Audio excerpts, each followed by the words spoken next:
pues son ustedes unos completamente afortunados por tener todas sus clases, porque hay banda que no tiene todas las clases. ¿Cuándo son las 5:12 hora del centro de México? Muy buenos días, tengan todos ustedes, estamos, muy buenos días, muy buenas tardes, o si nos están viendo en YouTube en el día, buenos días, si nos están viendo en YouTube en la noche, buenas noches, estamos por iniciar nuestra clase con el grupo 4008, uno de los grupos más bonitos, más lindos, son de los grupos que más compadezco, porque clase los viernes, pues no, como que no dejan muchas ganas, pero aún así estoy muy contento de estar con ustedes y hoy vamos a tener una clase interactiva, algo distinto. Ya saben que a mí me aburren las clases del semestre en PowerPoint. Les iba a dar un poquito de PowerPoint, pero no, vamos a tomar clase a pizarrín, o sea, a pizarra, ¿no? A pizarra o pizarrón, ¿no? Y la clase del día de hoy es una clase bien especial. Vamos a hablar acerca de la relación endoperio. Ah, ya aprendió, ya aprendió. Sí, ya de la relación endoperio es un tema muy bonito, es un tema muy importante, ya que hay una interacción muy específica entre las condiciones endoperio. Y vamos a empezar con un caso clínico que normalmente es uno de los casos clínicos que más trabajo me costó incluso entender, ¿no? Porque pues teníamos una situación, resulta que hay mucha gente que hace cirugía apical. No sé, queridos chicos del 4008, ¿han oído hablar acerca de la cirugía apical? Gente del Facebook que están conectados, más de 50 personas. Hola, ¿alguien de ustedes ha oído hablar acerca de la cirugía apical? Hay muchos conceptos respecto a la cirugía apical. De hecho, vamos a hacer una mesa clínica de cirugía apical próximamente y vamos a platicar acerca de las ventajas, desventajas de hacer la cirugía apical una apicectomía. Pero en estos momentos vamos a platicar acerca de las situaciones que convergen a nivel perio y a nivel endo. Resulta que a nivel pulpar, ¿no? A nivel pulpar hay una situación y hay una interacción directamente con el endodonto y el periodonto. Y lo vamos a platicar y vamos a verlo. Vámonos al pizarrón, vamos a la pizarra. Sí, vamos a la pizarra de una vez. Vámonos, 1, 2, 3. A ver si ya está. A ver, vamos a ver. Hola a todos, saludos a todos. Muchísimas gracias por estar con nosotros en el Face y en todos lados. Pueden preguntarnos y ya está, ya está. Ya está. Y aquí estoy. Aquí estoy. Vamos a verlo. Sony está patrocinando este gran evento. Bueno, pues aquí estamos. Vamos a hablar acerca de la relación endoperio. Y hay un sitio que es muy específico en cuanto a la relación endoperio. Y sobre todo hablando acerca de, ¿sí? Es muy especial porque vamos a hablar acerca del foramen, no, esto no es, del foramen apical. El foramen apical es uno de los puntos más conflictivos con los cuales nos podemos encontrar y sobre todo porque vamos a poder pensar en que puede haber ramificaciones. El foramen apical es uno de los puntos donde podemos encontrar situaciones que vale la pena que discutamos, que vale la pena que platiquemos y que vale la pena que pues lo comentemos, porque si tenemos el hueso, ¿sí? Que obviamente, y el ligamento periodontal se encuentra en esta interacción. Sabemos que el foramen apical, ¿sí? Este sitio, el ligamento periodontal se va a fusionar con el tejido conectivo de la pulpa, ¿no? Y entonces vamos a tener situaciones, interacciones que van directamente entre el periodonto apical y el endodonto. Importante todo esto porque vale la pena que nosotros platiquemos de las interacciones biológicas que suceden a nivel apical, ¿sí? Y sobre todo también a nivel de los conductos accesorios, que sabemos que los conductos accesorios se pueden encontrar con una alta incidencia, ¿sí? Con una alta incidencia en la cuestión apical, donde también puede haber una interacción directamente con el endodonto. Y entonces ahí nos vamos con una situación que puede llevarnos a un conflicto. El punto principal, hablando acerca de la enfermedad periodontal, y el punto principal, hablando acerca de todo lo que sucede a nivel periodontal, es que si hay una bolsa periodontal profunda y esa bolsa periodontal llega, si por ejemplo vamos a verlo, aquí lo vamos a ver en la relación endoperio, aquí vamos a ver perio, y aquí vamos a ver endo. Y a nivel periodontal, pues, ¿qué puede suceder? Pues podemos tener una bolsa periodontal, que esta bolsa periodontal puede ser profunda, incluso puede haber una resorción ósea debido a que hay interacción del biofilm o biopelícula, como muchos le dicen. Aquí se va formando el biofilm. Y obviamente se van generando toxinas que van lastimando y que van dañando y que el hueso se va reabsorbiendo. Cuando llegamos al tercio apical y hay una resorción ósea, sabemos que la condición de la infección que se pueda generar va a tener una interacción y va a tener una señalización mediante algunas proteínas que van a conllevar a que se generen bioproductos, ¿sí?, del tritus que pueden dañar a la pulpa. Ahora, ¿cómo se llama? Quiero preguntarles a nuestros alumnos y a la gente del Face, que ya son casi 80 personas, ¿cómo se llaman las proteínas inflamatorias que ayudan a la señalización de los eventos inmunológicos que suceden por una infección, por un biofilm? ¿Cómo se llama? ¿Cómo se llama? Nadie sabe. Hay unas proteínas de señalización, ¿sí?, que inducen respuestas inmunoinflamatorias. ¿Cómo se llaman esas proteínas? Gente del Facebook, gente que nos está mirando, queridos alumnos, a ver, échenle imaginación, queridos alumnitos del 4008, ¿cómo se llaman las proteínas, ¿sí?, que inmunoglobulinas? Las inmunoglobulinas no lo son del todo, aunque las inmunoglobulinas son proteínas, ¿sí? Son proteínas producidas por los linfocitos B, pero para que exista una inmunoglobulina tuvo que haber ya existido un proceso inflamatorio y sobre todo ya un mecanismo de defensa. Las inmunoglobulinas, recuerden que son los anticuerpos, pero hay unas proteínas que antes de eso, antes de todo eso, participan. ¿Cómo se llaman? Perfectamente bien contestado, las citocinas. Las citocinas proinflamatorias son proteínas que son liberadas a través de la inducción de los productos que produce el biofilm. Sí, este biofilm, ¿sí?, va a producir directamente a nivel de la encía la interacción para que diferentes células, como pueden ser las células basales del epitelio de unión, como pueden ser las células de primera línea de defensa, los polimorfonucleares neutrófilos, ¿sí?, pueden ser los polimorfonucleares neutrófilos, pueden ser los fibroblastos, pueden ser los macrófagos, van a producir, y entre otras, van a producir las citocinas. Las citocinas proinflamatorias van a ser las encargadas de modular la respuesta inmune, porque incluso también van a poder generar una interacción para que las inmunoglobulinas se produzcan. Espero que me estén entendiendo. Entonces, hay citocinas muy puntuales, como el caso de el factor de necrosis tumoral, alfa y beta, como los interferones, ¿sí?, la familia de los interferones, las interleucinas, entre otras. Todas esas son proteínas, ¿sale? Entonces, tenemos el biofilm, que va a generar productos. Esos productos son endotoxinas, son toxinas inflamatorias. Ya luego platicaremos de esas. Una de ellas, y la más importante a nivel periodontal, este es el biofilm, ¿no? A nivel periodontal, este es el biofilm, que en México nos encanta decirle biopelícula. Está bien dicho biopelícula o biofilm. El biofilm se forma, evoluciona en un lapso de 24 a 48 horas y va a producir endotoxinas. La más común y una de las más relevantes son los lipopolisacáridos. ¿Estamos? Y esos lipopolisacáridos van a generar una inducción de la respuesta inflamatoria e inmune, entre las que destacan la interacción con los neutrófilos, que es la primera línea de defensa, con los macrófagos, con los fibroblastos y con demás células que se encuentran interactuando.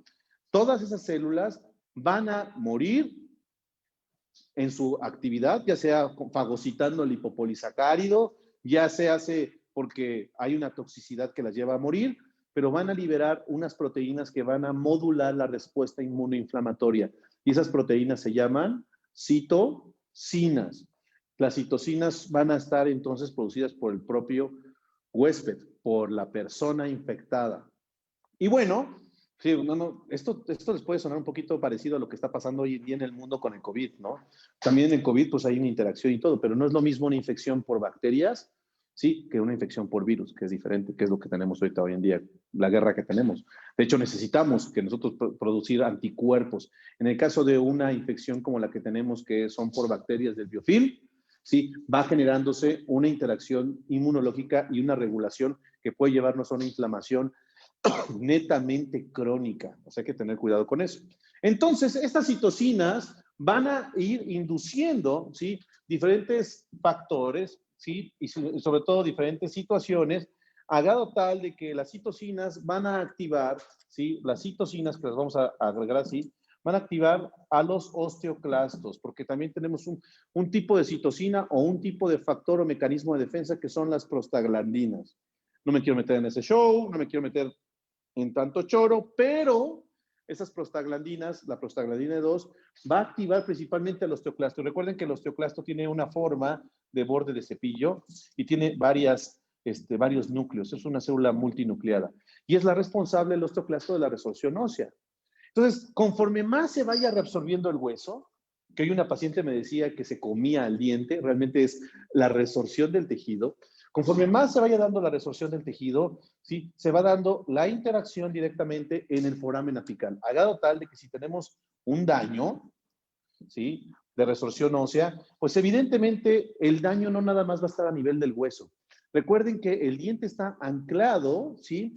El diente está anclado al hueso gracias al ligamento periodontal. Y entonces el ligamento periodontal, en único momento donde se fusiona con la pulpa, va a ser en el foramen apical o los conductos accesorios. Entonces, aquí tenemos que puede haber lesiones perioendo, ¿sí? Que hay enfermedad periodontal y que esta enfermedad periodontal llegó a involucrar hasta el ápice, o también podemos tener relación endoperio. ¿Qué significa esto? Que la pulpa está contaminada, que la pulpa normalmente está necrótica, puede haber una pulpitis irreversible, incluso con un patrón inflamatorio exacerbado, y que si la pulpa, está en color azul, bueno, está bien, si la pulpa está necrótica, vamos a ponerle negro. Si la pulpa está necrótica, en la relación endo puede generarse la interacción de citocinas en la parte apical, que haya resorción y que incluso en la búsqueda de la salida de los bioproductos que se encuentran por el foramen apical, se pueda generar enfermedad periodontal y pérdida de inserción. Esto es algo bien interesante, porque entonces, cuando tenemos un daño a nivel apical, ¿sí? Un daño a nivel apical, sobre todo bacteriano, porque, ojo, así como se forma el biofilm en la superficie radicular, también se puede formar el biofilm dentro del canal vasculonervioso. En el canal vasculonervioso, cuando las bacterias mueren, también se puede formar el biofilm. Y entonces ahí ya entra una situación bien específica, bien bonita, porque pues realmente hay una interacción directa entre el endodonto con el periodonto. Y la relación endoperio tiene que ver directamente con el endodonto, con el periodonto, pero también puede haber una enfermedad periodontal que debido a la pérdida de inserción se dé un daño directamente en el foramen apical. Saludos a todas las personas que están conectadas, muchísimas gracias. Recuerden que estamos hablando acerca de la relación endoperio, perio-endo y que puede haber un daño a raíz o a razón por un mal tratamiento de conductos o por un daño pulpar directamente a nivel periodontal y no nada más a nivel del ápice, sino que puede desembocar y buscar una salida a través del surco, ¿sí? Y también podemos tener que hay enfermedad periodontal que puede involucrar un daño a nivel apical debido a la pérdida de inserción. Entonces, vamos a hacer una mesa clínica para que más o menos nos estemos ubicando de qué estamos hablando. ¿Seguimos aquí? Vamos, no se desconecten, seguimos aquí. Bueno, seguimos aquí en nuestra interacción, ¿sí? Vamos a verlo, ahí estamos. Resulta que vamos a analizar, ¿sí? Vamos a analizar unos dientes extraídos que tenemos por acá, esos dientes extraídos. A mí me encanta, lo platicaba el otro día que tuvimos una mesa clínica, queridos chicos, sí se está escuchando bien, ¿verdad? Perfecto. Tuvimos una mesa clínica con dientes extraídos y le platicaba yo a la gente que estaba con nosotros que en la mesa clínica, que yo soy una de las personas que cuando extrae un diente se le queda viendo al diente, ¿no? Así como que, ay, ¿qué le pasó al diente? Y la verdad es que me encanta ver dientes extraídos. Y ahorita lo vamos a platicar. Me están preguntando mis alumnos de 4008, que ellos sí preguntan, doctor, cuando la bacteria está dentro del conducto radicular, también se llama biofilm. Ya no entendí eso. Ah, qué buena. A ver, pásale. No, ahorita te contesto. Ahorita te voy a contestar, Sharon. Pero, ojo, se llama biofilm cuando hay varias bacterias. Una sola bacteria la verdad es que es irrelevante. Cuando hay varias bacterias que se acumulan, se llama biofilm. Ya platicaremos acerca del biofilm. Y bueno, vamos a ver esto. Antes de hablar, de jugar con mis juguetes de dientes extraídos, bueno, pues resulta que puede ser que tengamos una situación bien específica. Vamos aquí. Y ojo, estamos hablando de las diferentes periodontitis que tenemos. La periodontitis estadio 3 es un estadio 3 y estadio 4. Las bolsas periodontales normalmente llegan a medir más de, pásame una sonda PUN 15, ¿no? Llegan a medir más de 3 milímetros, la estadio 3 llega a medir de 5 en adelante, nos acercamos todavía más. Llegan a medir de 5 en adelante o incluso puede medir 5, pero estamos hablando acerca de los diferentes estadios. Déjenme cambiar de sonda porque esta que me dieron no me gusta mucho. Ahí está. Realmente vamos a hablar acerca de las periodontitis estadio 3, ¿no? Y aquí estamos.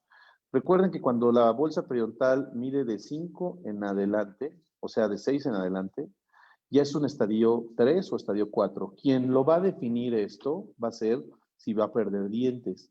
En el caso del estadio 3, recuerden que el paciente pierde menos de 4 dientes. En el estadio 4 puede perder de 4 dientes a unos 5 en adelante o toda la dentición. Ahora, lo interesante es que cuando después de que acabamos la fase 1, normalmente nosotros hacemos un raspado y alisado durante la fase 1 y cuando acabamos la fase 1 y ya hicimos una revaloración, a veces el surco suele ser menor, ¿no? Se logra curar. Aquí el punto que vale la pena mencionar es que luego hay bolsas periodontales sumamente profundas. Por eso yo te recomiendo que en el diagnóstico tú tengas presente el generar, ¿sí?, diferentes estrategias radiológicas para ver si se involucra al ápice. Ahora, viéndolo así, vean, me encanta este esquema, aunque está medio sucio el tipodonto, disculpen. Vean, aquí tenemos una bolsa periodontal en esta zona de 6 milímetros. Las bolsas periodontales que se van a operar son bolsas periodontales que miden más de 5, o sea, de 6 en adelante, después de haber hecho la fase 1.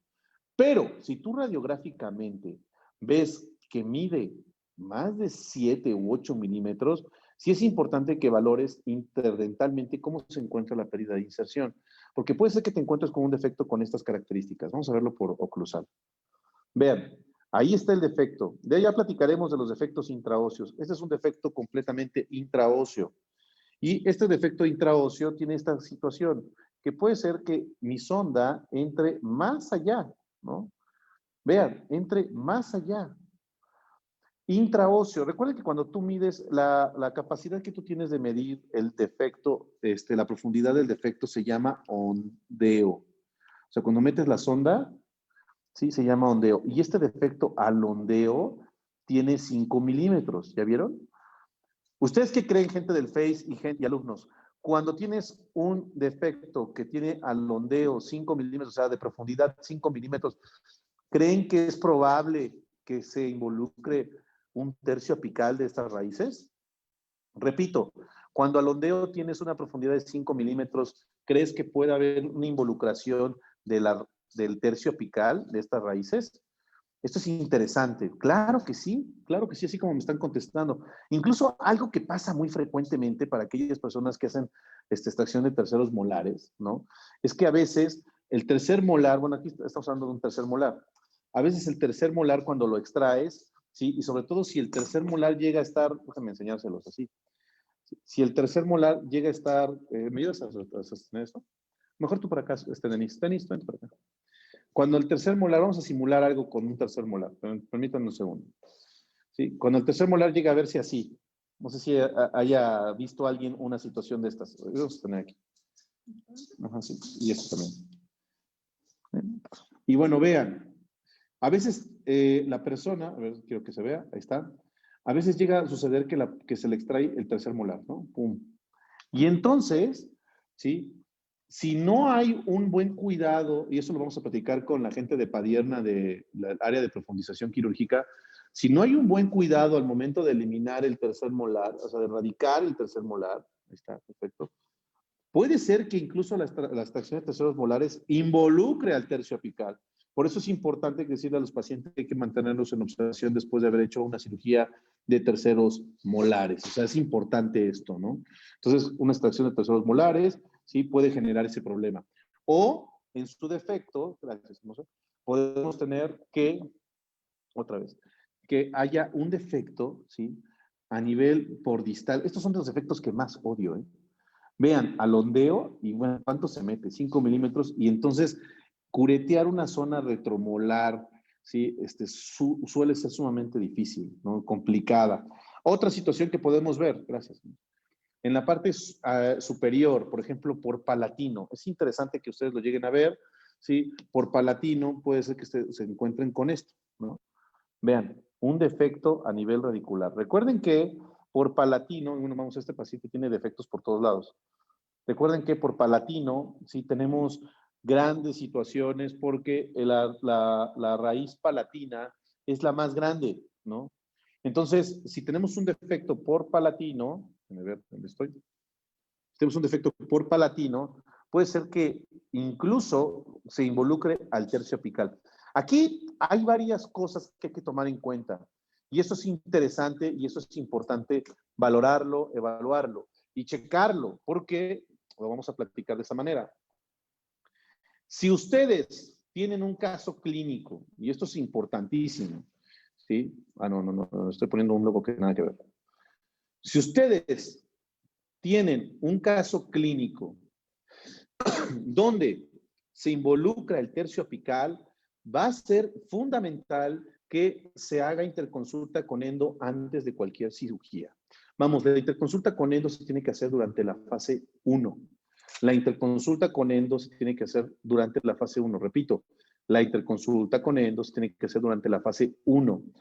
Así sea la sospecha que sea, porque vale la pena que cuando tú hagas el curetaje ya tengas las posibilidades de que esto ya esté completamente corregido. Por ejemplo, este caso, a un paciente, vamos a ver un caso clínico. Un paciente que le hicimos un diagnóstico periodontal, el diagnóstico periodontal era periodontitis estadio 3. Ya platicaremos de la clasificación actual, cómo sería el caso, por así decirlo, de la relación endoperio y cómo se va a clasificar. De hecho, hay varios videos de nosotros en YouTube de esto. Entonces, importantísimo. Al paciente le hicimos la endodoncia antes, préndanle para que vean, antes de la cirugía, ¿no? E incluso yo le dije al colega, ¿sabes qué? Pásate, ¿sí? Pásate, o sea, en tratamiento de conductos, pásate, déjalo así para que yo cuando sea mi curetaje, no haya ningún problema, o sea, pásate, no tengo yo ningún problema. Entonces, el colega se pasó en la endo, ¿sí? Hizo la endo, se pasó, o sea, la dejó larga, porque sabíamos que ya llegaba la bolsa periodontal, llegaba así, ¡fum!, se iba hasta todos lados, ¿no?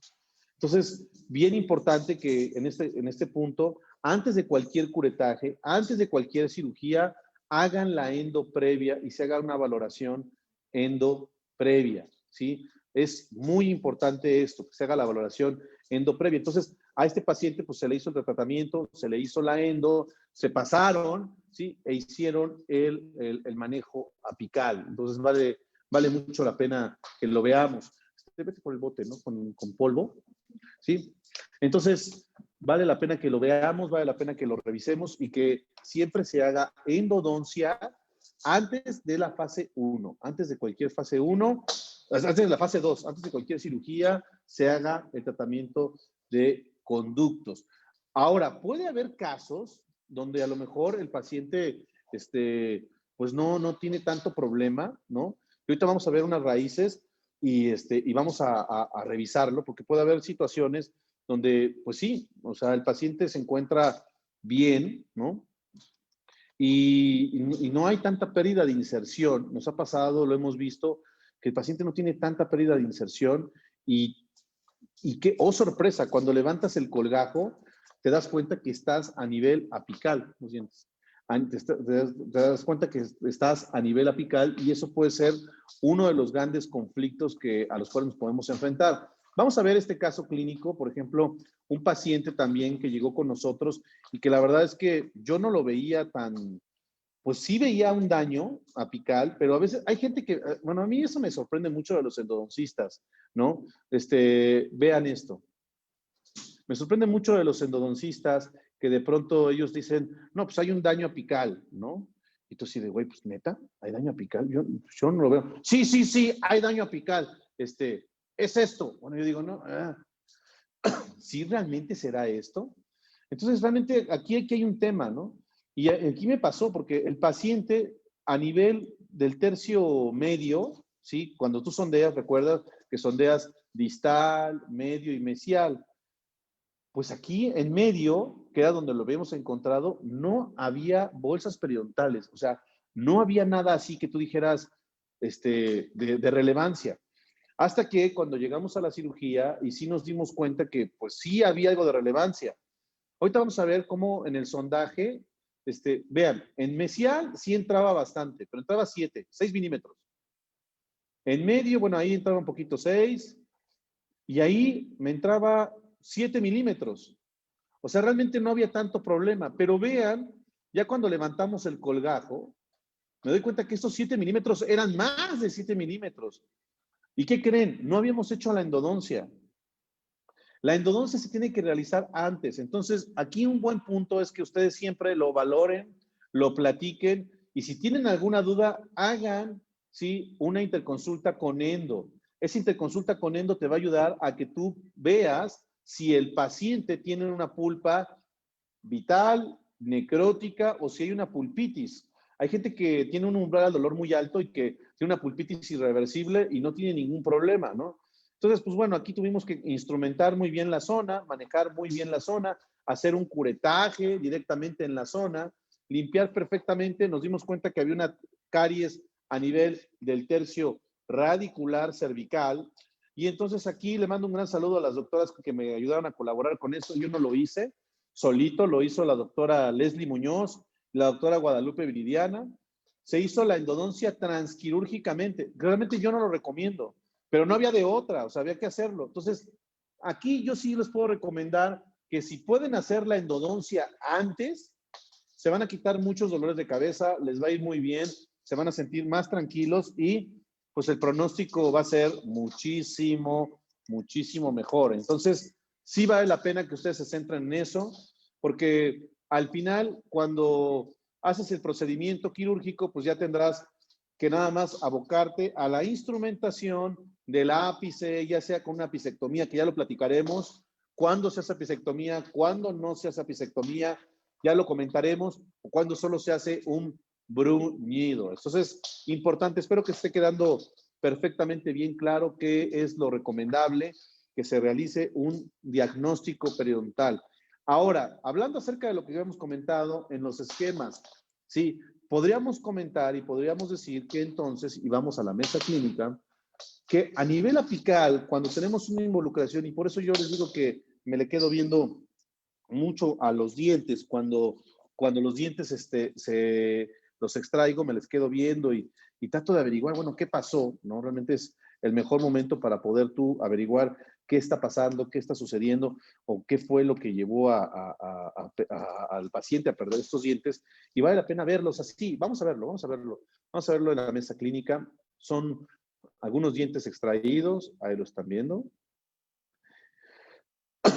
¿Y qué pasó con estos dientes extraídos? Pues bueno, aquí es bien interesante cómo se fue deformando todo y cómo se fue deformando todo. Primero vamos a ver un diente uniradicular, ¿no? Y en este caso nos vamos a abocar al canino, vamos a abocarnos al canino. Cuando veo este polvo blanco y así como montañas, siento que estoy en el de Mandalorian, ¿no? Ahí estamos, en el país, en el planeta Tatooine, ¿no? Si podemos bajarnos un poquito más. Vamos a ver el ápice. Vamos a ver el ápice. Sí, sería buenísimo. Vamos a ver el ápice.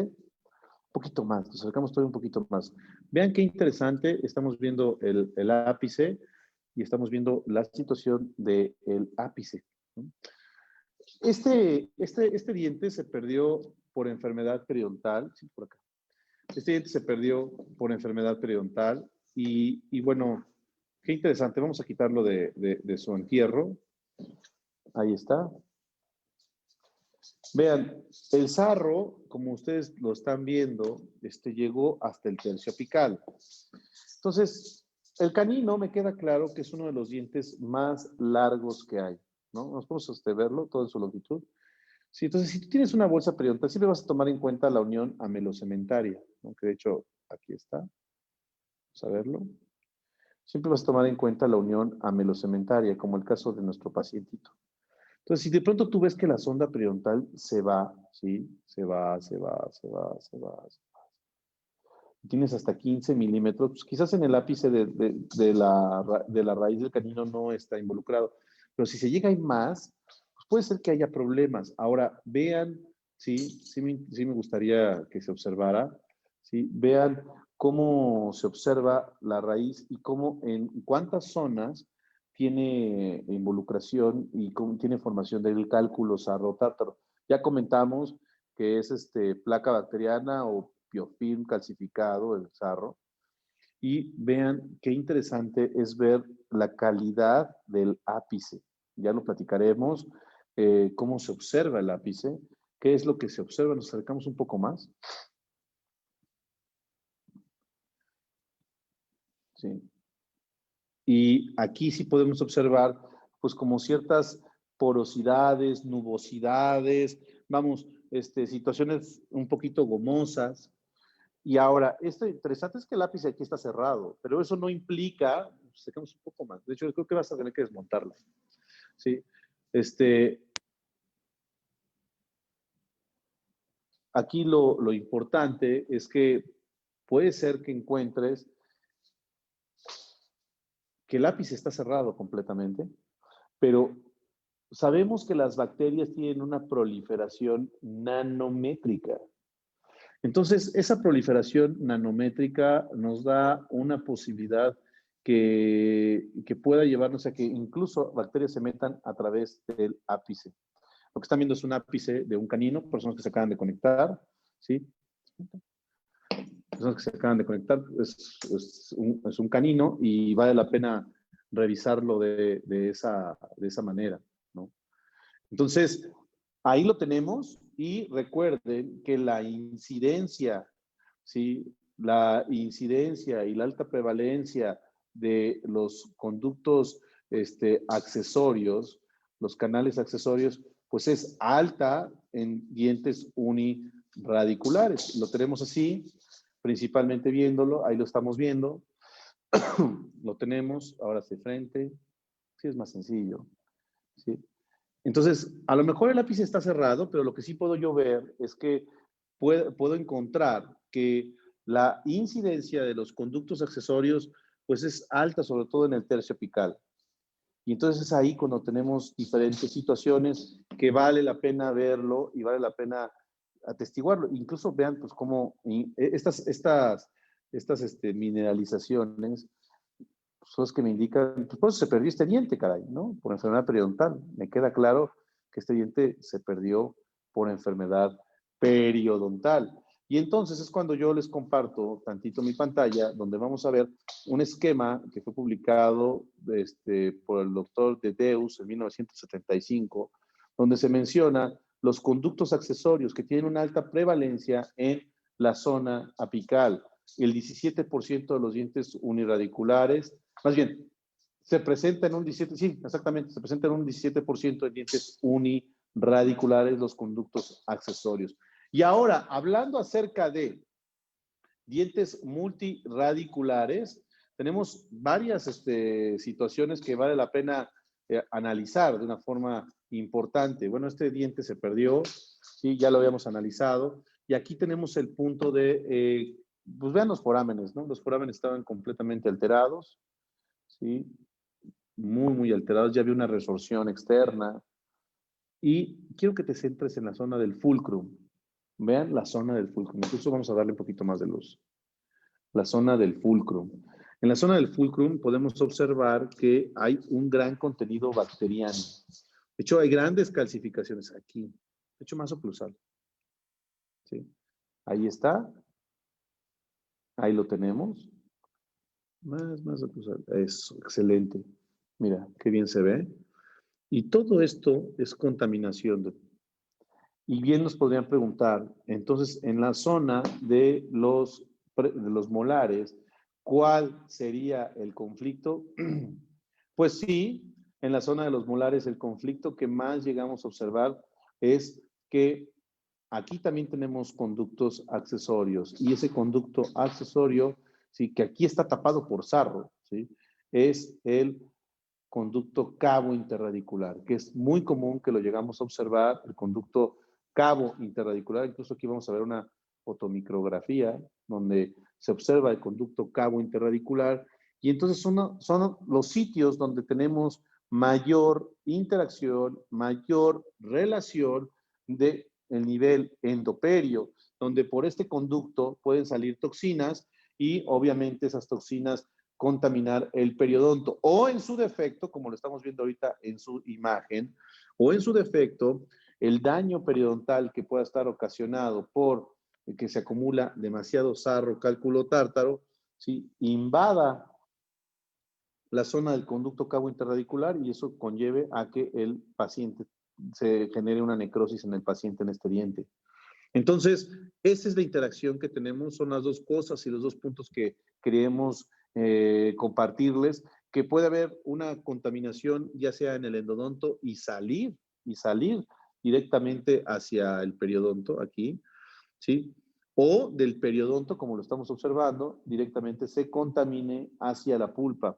Y entonces, más adelante vamos a estar viendo más casos clínicos donde podemos determinar, ¿sí?, las características interesantes e importantes de lo que está pasando con el biofilm y sobre todo a nivel terapéutico. Vamos a estar hablando mucho acerca de esto.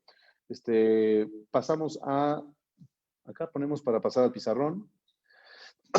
Entonces, regresando a las preguntas, queridos alumnos, muchísimas gracias por todo lo que estamos teniendo hoy. Me preguntan, regresando a la pregunta, no sé si hay alguna duda, 4008, gente bonita del Facebook.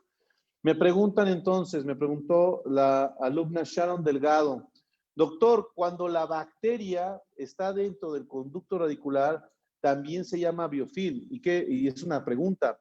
Y yo te puedo comentar, doctora Sharon Delgado, que la respuesta es sí. Y no necesariamente, como lo comentábamos, no necesariamente tiene que ser una sola bacteria, sino es un grupo de bacterias. Recuerda que el biofilm es un conjunto de bacterias que no se organizan al azar, ya tienen una organización bien específica y que debido a esa organización en específico, ¿sí?, van generando comunidades, microcolonias que van contaminando. Y vamos a verlo. Y que van contaminando y entonces tenemos este punto que vale la pena siempre mencionarlo. Creo que no me salió tan descabellado mi dibujo. Pero viéndolo así entonces, podemos tener un biofilm, perdón, se me cayó esto. Podemos tener un biofilm a nivel de la superficie radicular y a nivel intraconducto. Eso es lo que sí podemos tener. Incluso podemos tener un biofilm que se calcifique y forme sarro y tártaro, como lo vieron en los casos de los dientes que mostramos, a nivel del foramen apical y entonces generarnos una gran contaminación. Es uno de los grandes dilemas. Ahora, lo más interesante de todo esto es que si nosotros instrumentamos adecuadamente y generamos una buena estrategia de desinflamación y sí, antimicrobiana, puede ser, y de decontaminación, puede ser que se restablezca el periodonto al 100% y eso lo vamos a ver en clases más adelante. ¿Alguna pregunta, queridos chicos? Creo que sí, hay preguntas, a ver. Denise, ¿puedes sentir y me debes de preguntar? No sé, en el Face, muchísimas gracias a las personas que están en el Face, saludos a todas las personas, saludos a Bolivia, saludos a Sucre, que subimos que les llovió muy fuerte y hubo mucho granizo, saludos a Sucre. A ver, por favor.